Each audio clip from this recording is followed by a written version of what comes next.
नमस्कार दोस्तों, कैसे हैं आप लोग? सब ठीक है? आइए, आज हम चर्चा करेंगे एक ऐसे सब्जेक्ट की, एक ऐसी टॉपिक की, जिसका हमने कई जगह नाम पढ़ा है, कई जगह उसको देखा भी है, लेकिन उसको आज तक हम समझ नहीं पाए हैं पूरी तरह से कि आखिर ये है क्या और आखिर ये ऐसा क्यों है। जी हाँ, मैं बात कर रहा हूँ मैट, यानी कि मिनिमम अल्टरनेट टैक्स।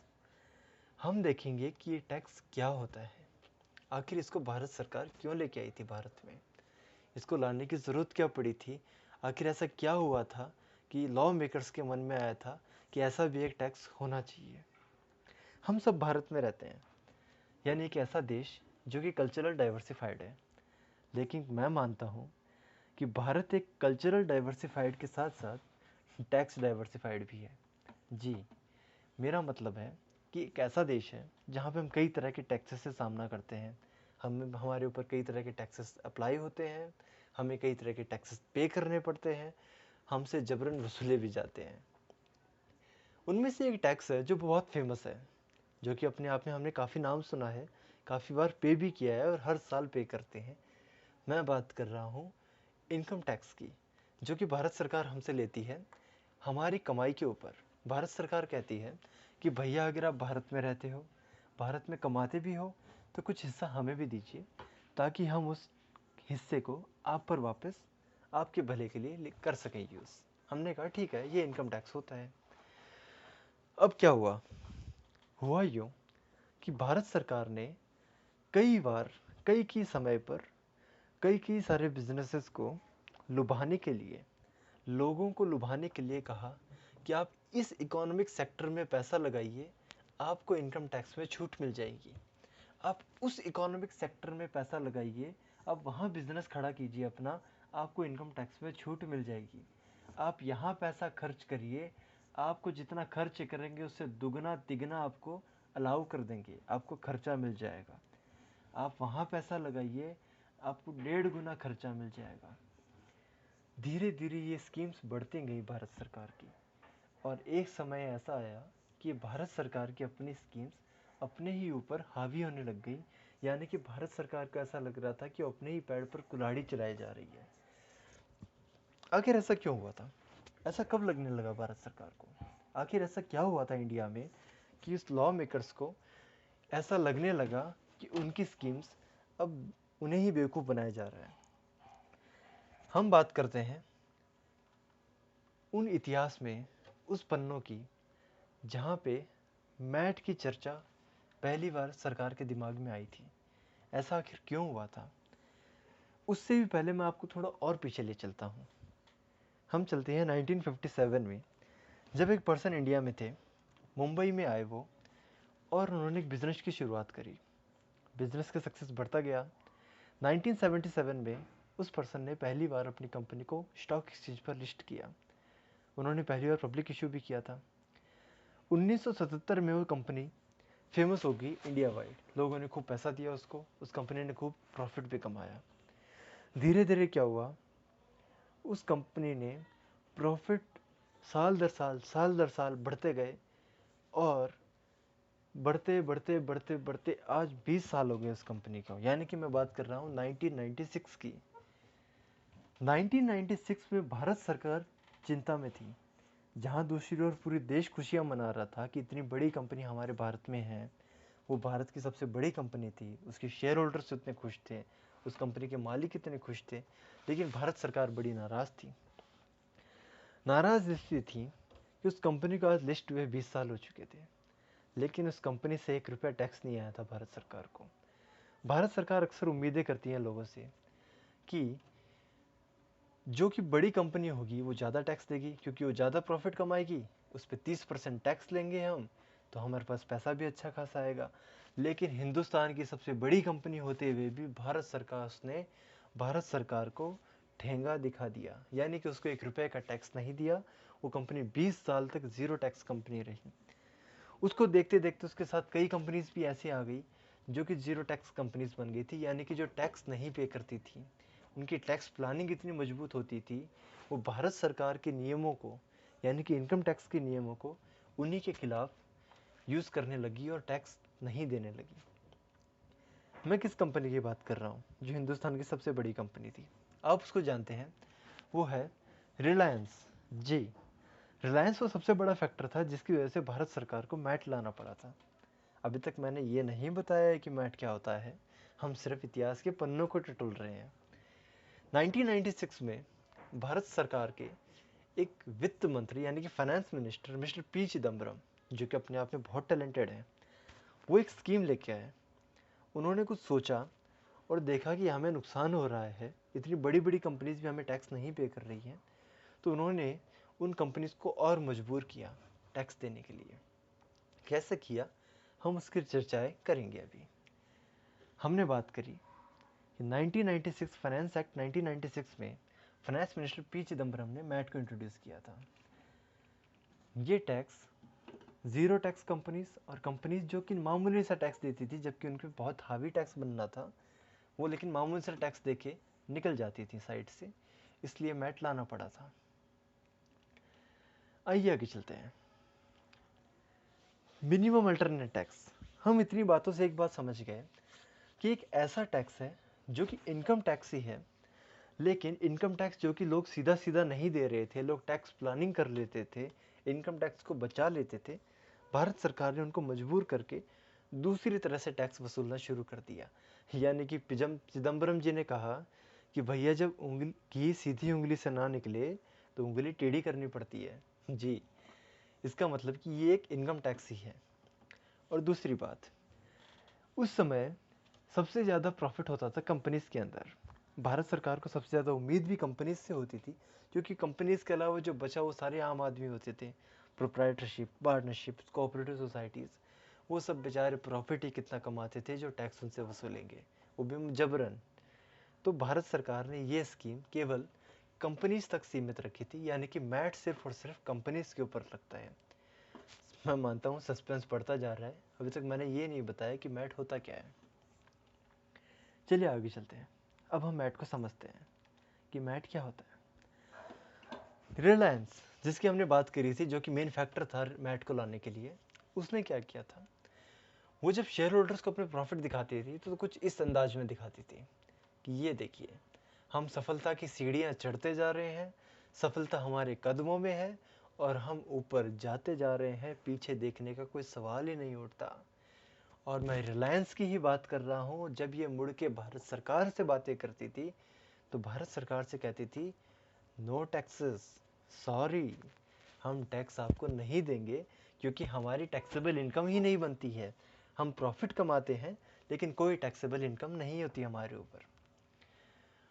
अब देखिए, यहाँ से हम शुरुआत करते हैं कि मैट का लॉजिक क्या था। इसको ध्यान से समझना। मैं आपसे डिस्कस करता हूँ कि मैट का लॉजिक कैसे बना, लॉ मेकर्स के दिमाग में क्या आया था जिन्होंने मैट लगाना शुरू किया। मेरे सामने एक ग्राफ है, आप इस पूरी ब्रिक को देखिए दोनों कलर्स मिला के। मान लीजिए एक कंपनी का टर्नओवर है, इस पूरी कंपनी की बिक्री हुई पूरे साल में इस पूरी ब्रिक जितनी, दोनों कलर्स मिला के, ठीक है। इस कंपनी ने जब अपने शेयर होल्डर से बातें कर रही थी ये कंपनी, तो कंपनी ने शेयर होल्डर्स को कहा, शेयर होल्डर जी, आपने हम लोगों को पैसे दिए थे। शेयर होल्डर ने कहा, हाँ दिए थे। तो कहा, आपने पैसे दिए, हमने बिजनेस किया, हमने पूरे साल में इतनी सारा टर्नओवर किया, ये पूरी ब्रिक के बराबर, उसमें से हमारा इतना खर्चा हो गया, इतना खर्चा हुआ ये, और हमारा जो येलो पोर्शन है वो हमारा प्रॉफिट है, यानी कि हमने इतना सारा प्रॉफिट एक साल में कमाया है। शेयर होल्डर्स ने तालियां बजाई, कहा हमारी कंपनी तो बड़ी ज़ोरदार है, कंपनी तो बहुत सारा प्रॉफिट कमा रही है। शेयर होल्डर्स बहुत खुश थे। दूसरी ओर यही कंपनी जब भारत सरकार से बातें करती है तो कैसे बातें करती है। इस कंपनी ने कहा कि भारत सरकार, ये पूरी ब्रिक है, ये हमारा टर्नओवर है, इस टर्नओवर में ये हमारे खर्चे हैं। भारत सरकार ने कहा, ठीक है, ये खर्चे हैं, हम भी मानते हैं, जो बच गया तुम्हारा प्रॉफिट है उस पर टैक्स पे कर दो। लेकिन कंपनी ने कहा, रुको रुको, ऐसे कैसे टैक्स पे करते हैं। भारत सरकार ने कहा, अरे क्या हुआ, कह रहा रुको, कुछ दिख नहीं रहा आपको। सरकार ने कहा, क्या हो गया। अरे सरकार ने कहा, हाँ कुछ दिख तो रहा है, ये क्या है। सरकार ने कहा, ये क्या है। हमने कहा, ये वो एक्सपेंसेस हैं ये वो खर्चे हैं जो हमें नॉर्मल के अलावा आपने एक्स्ट्रा छूटें दी है हमें। सरकार चौंकी, उसने एक साथ अपनी सारी छूटों को याद किया कि ये तो मुझ पे भारी हो गई। आप राइट में अपने देखिए, इस ग्राफ में हमने कुछ छूटों के नाम लिखे हैं जो भारत सरकार अपने कंपनीज को देती है, जैसे कि skill development project expenses, agriculture extension project, scientific research, section 3280, section 32AC, additional depreciation. ये सारे वो खर्चे हैं जो भारत सरकार नॉर्मल एक्सपेंसेस के ऊपर देती है। यानी कि जैसे भारत सरकार कहती है कि अगर आप स्किल डेवलपमेंट प्रोजेक्ट में पैसा लगाओ तो आपको 150% की छूट मिलेगी। प्रॉफिट एंड लॉस अकाउंट जो शेयर होल्डर्स को दिखाया था, उसमें मान लीजिए वो खर्चा 100 रुपए का है, तो सरकार कहती है कि इनकम टैक्स में आपको खर्चा 150 रुपए का हमने दिया। ऐसे ही एग्रीकल्चरल एक्सटेंशन प्रोजेक्ट, इसमें भारत सरकार कहती है कि आप शेयर होल्डर्स को चाहे 100 रुपए का खर्चा दिखाओ, हम आपको खर्चा 150 रुपए का देंगे। ऐसी साइंटिफिक रिसर्च है, जहाँ तो भारत सरकार 200% तक की छूटें देती है। ऐसे ही सेक्शन 32AD, जहाँ पे भारत सरकार कहती है कि आप इन इन जगहों पे अंडरटेकिंग इंस्टॉल कीजिए और आपको सारा का सारा खर्चा प्रॉफिट एंड लॉस अकाउंट में जाएगा। आपने जितने भी एसेट्स खरीदे वो सारे के सारे प्रॉफिट एंड लॉस अकाउंट में क्लेम कीजिए। इसका क्या असर पड़ा कि जहाँ प्रॉफिट एंड लॉस अकाउंट में उस हमने नॉर्मल बिजनेस के अंदर वो सारे एसेट्स हमने बैलेंस शीट में दिखाए, उन सब का खर्चा हमने बैलेंस शीट में दिखाया, वहीं इनकम टैक्स में हमने उन सारे एसेट्स का खर्चा प्रॉफिट एंड लॉस अकाउंट में दे लिया। यानी कि हमारा प्रॉफिट तो ख़त्म ही हो गया, और प्रॉफिट ख़त्म हो गया तो हमारा टैक्स ख़त्म हो गया। यही इसी ग्राफ में हमने शो किया है कि ये पूरा टर्नओवर है, इसके अंदर एक्सपेंसेस कॉमन दोनों जगह एक जितने हैं, लेकिन इसके अलावा बहुत सारे खर्चे भारत सरकार ने एडिशनल हमें दे दिए, जिसके वजह से हमारा प्रॉफिट एक पतली सी स्लाइस बन के रह गया, जो कि एक अच्छी खासी मोटी ब्रिक थी। जी, अब आगे देखिए, भारत सरकार ने 1996 में क्या सोचा होगा। 1996 में चिदम्बरम साहब ने दोनों प्रॉफिट एंड लॉस अकाउंट को अपने सामने रखा होगा कुछ इस तरह। उन्होंने देखा कि एक तरफ वो चार्ट है जो कंपनी ने शेयर होल्डर्स को दिखाया है, वो प्रॉफिट है जो कंपनी ने शेयर होल्डर्स को दिखाया है, और दूसरी तरफ वो चार्ट है, वो प्रॉफिट है जो कंपनी हमें दिखा रही है। सरकार ने महसूस किया कि अपनी ही स्कीमों के लेयर्स की वजह से अपने ही पैर पे कुल्हाड़ी चल गई, हम खुद ही अपनी स्कीम्स की वजह से बेवकूफ़ बन गए। चिदम्बरम साहब ने दिमाग लगाया। क्या दिमाग लगाया होगा, ये ही मैट की शुरुआत हुई थी। चिदम्बरम साहब ने कहा कि भैया ऐसा है। चिदम्बरम साहब ने समझा कि कंपनीज कुछ भी हो, अपने शेयर होल्डर्स को तो प्रॉफिट बढ़ा चढ़ा के दिखाएगी ही दिखाएगी, उसकी मजबूरी है, क्योंकि कंपनी को शेयर होल्डर से पैसा लेना है। तो चिदम्बरम साहब ने कहा कि आप ऐसा करिए। उन्होंने टेढ़ी चाल चली, उन्होंने कंपनीज की मजबूरी का फ़ायदा उठाया और उन्होंने कहा कि आप कंपनी आप जो प्रॉफिट शेयर होल्डर्स को दिखाओगे ना, उस पर हमें टैक्स दे दो। कंपनी के तो होश उड़ गए कि वो प्रॉफिट तो बहुत ज़्यादा होता है। शेयर चिदम्बरम साहब ने कहा कि ये देखो, ये बात है, आपको कम से कम उतना टैक्स तो देना ही है जितना आपकी कंपनी के प्रॉफिट के ऊपर बनता है, उस प्रॉफिट के ऊपर जो आप शेयर होल्डर्स को दिखाते हो। यानी कि फॉर एग्जाम्पल, हम एक एग्जाम्पल डिस्कस करते हैं जिससे हम आसानी से इसको समझ पाएंगे कि आखिर चिदम्बरम साहब क्या कहना चाह रहे थे। देखिए, हमें एबीसी लिमिटेड की कुछ डिटेल्स हमें मिली है। एबीसी लिमिटेड के जो प्रॉफिट एंड लॉस अकाउंट थे, जो शेयर होल्डर्स को दिखाया था प्रॉफिट, वो था 1500 करोड़। जो इनकम टैक्स को दिखाया, यानी कि profit and gains on business और प्रोफेशन, वो था सिर्फ 100 करोड़ रुपए। आगे चलते हैं, अभी तक समझ में आ गई बात, आगे चलते हैं। हमने आगे देखा कि रेट ऑफ इनकम टैक्स 30% था, रेट ऑफ मैट था 18.5%। अब ये देखते हैं कि सरकार को क्या क्या नुकसान हुआ इस वजह से।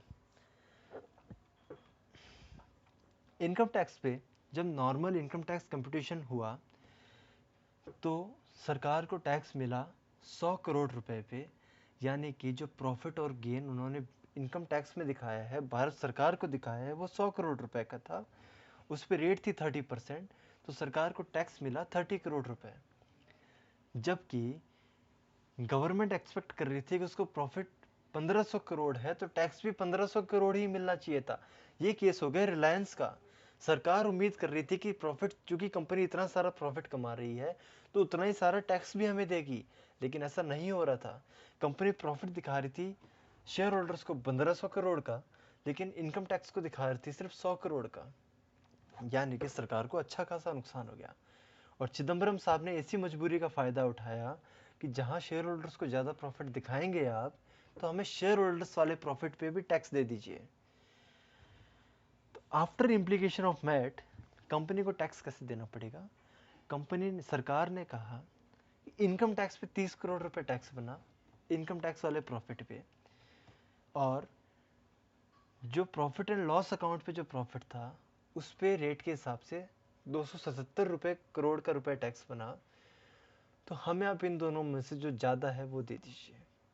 सरकार का कहने का मतलब ये था कि जो मैट है हमें कम से कम उतना तो दो ही दो, अगर उससे ज़्यादा बनता है तो वो दो, उससे कम बनता है तो कम से कम इतना तो चाहिए ही चाहिए। बात समझ में आती है?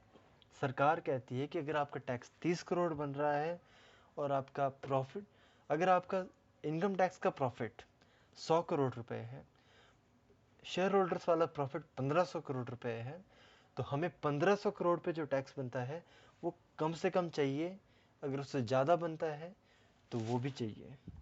जी, इसका मतलब हम लास्ट की 2 लाइन फिर से पढ़ेंगे कि income tax on profit and gains on business और प्रोफेशन, यानी कि इनकम टैक्स वाला प्रॉफिट जो कि उस पर टैक्स बन रहा था सिर्फ 30 करोड़ रुपए, या फिर minimum alternate tax on profit and loss account जो बन रहा था 277 करोड़ रुपए। सरकार ने कहा कम से कम 277 करोड़ रुपए चाहिए, उससे कम बन रहा है तो हमें मतलब नहीं है, कम से कम इतना तो चाहिए। मतलब कि विच एवर इज हायर, यानी कि सरकार इस केस में हमसे कम से कम पैसा कितना लेगी? 277 करोड़ रुपए। जी, अब एक और केस देखते हैं। हमारे दिमाग में भी आता है कि अगर ये उल्टा हुआ तो, यानी कि XYZ लिमिटेड का केस। XYZ लिमिटेड का केस क्या था? प्रॉफिट एंड लॉस अकाउंट पे 1000 करोड़ का प्रॉफिट था और जो इनकम टैक्स का प्रॉफिट था वो 5000 करोड़ का था। बेटे इसने कुछ बुरा किया होगा पिछले जन्म में, तभी इनकम टैक्स का प्रॉफिट इतना ज़्यादा आ रहा है इसका। एनी हाउ, हम देखते हैं इसको। रेट ऑफ इनकम टैक्स 30% है, मैट की रेट है 18.5%। अब इनकम टैक्स के हिसाब से प्रॉफिट जो था 5000 करोड़ था, और उस पर इनकम टैक्स कितना बनेगा? 5000 करोड़ इंटू 30%, जो कि हमारी इनकम टैक्स की रेट है, तो टैक्स बना 1500 करोड़ रुपए। दूसरी ओर जो मिनिमम अल्टरनेट टैक्स बन रहा था 1000 करोड़ रुपए पे, वो बन रहा था 185 करोड़ रुपए। सरकार ने कहा कम से कम 185 करोड़ तो चाहिए ही चाहिए, अगर उससे ज़्यादा टैक्स बन रहा है तो वो भी चाहिए हमें। यानी कि सरकार ने कहा इनकम टैक्स का टैक्स बन रहा है आपके ऊपर 1500 करोड़, मैट बन रहा है 185 करोड़, तो हमें कम से कम 185 करोड़ तो चाहिए ही था, लेकिन अब चूंकि 1500 करोड़ रुपए बन रहा है तो हमें 1500 करोड़ रुपए दे दो। यानी कि विच एवर इज हायर, सरकार हमसे इस केस में कितना लेगी? 1500 करोड़ रुपए।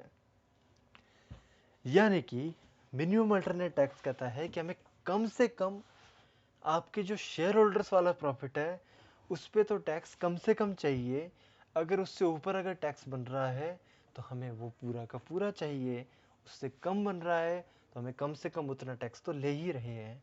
ये है मिनिमम अल्टरनेट टैक्स। मुझे उम्मीद है कि आपको मिनिमम अल्टरनेट टैक्स कंसेप्ट समझ में आया होगा। हालांकि यहाँ पे मैंने कोई प्रैक्टिकल इशू डिस्कस नहीं किया है, ना ही कोई क्वेश्चंस बड़ा किया है, ना ही हमने ये देखा है कि प्रॉफिट प्रॉफिट कैसे कैलकुलेट होता है। एनी हाउ, हम ये सब सारे बातें हमने अपनी अगली वीडियो में डिस्कस करेंगे, जिसमें हम एडवांस इश्यूज सीखेंगे मैट के। साथ ही साथ हम वो इश्यूज भी सीखेंगे जो कि हमारे फाइनेंस एक्ट 2015 में अमेंडमेंट्स आई थी अच्छी खासी, वो सब भी उसमें सीखेंगे। मुझे आपसे बातें करके बहुत अच्छा लगा है। Thank you so much. और अगली जो वीडियो आएगी उसका हम लिंक डिस्क्रिप्शन में डाल देंगे, आप उसको ज़रूर देखिएगा। आपको अच्छे खासे मैथ में आपके कंसेप्ट्स मजबूत हो जाएंगे। Thank you so much. Good bye. See you in the next video. Bye bye.